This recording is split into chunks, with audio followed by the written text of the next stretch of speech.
Let's talk about two national stories, which I'm of necessity going to have to abbreviate. First, let's talk about child trafficking and Trump. The administration, well, let me back up. Unaccompanied children are supposed to be under the care of partly Homeland Security and Department of Health and Human Services.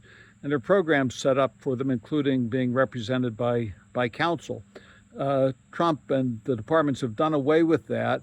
In fact, they had stiffed outside counsel for $65 million until a federal court judge ordered them to pay the bills.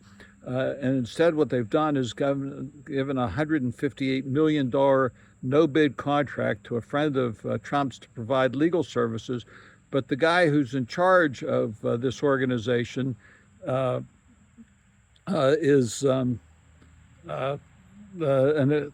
accused of sexually harassing and trafficking women. I say accused because it wasn't taken to court and proved.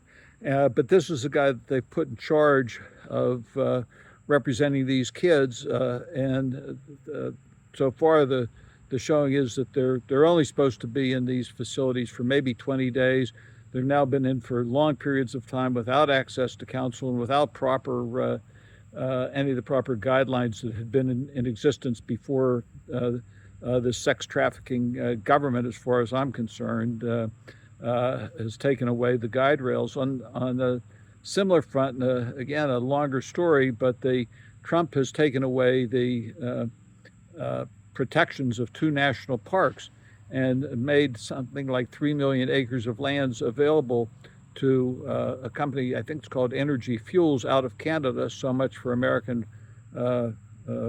First, to mine and look for uranium. Part of these sites are also used for spent fuel dumps and toxic waste dumps, which are leaching into the groundwater.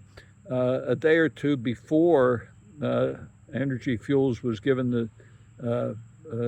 this, and by the way, I should also note they got tens of millions of dollars of loans from I think it was the Department of Energy. Might have, in any event, some of the owners of the companies bought back the shares in what was clearly insider trading to make millions of dollars. Now, this shouldn't come as any surprise because this is the entire Trump administration seems to be involved in insider trading, or at least be glad to lead into it. But this is just another story that you don't see in the headlines because, along with everything else, there is no transparency, but there's ongoing no-bid contracts and awards of huge acreage of American lands to foreign companies.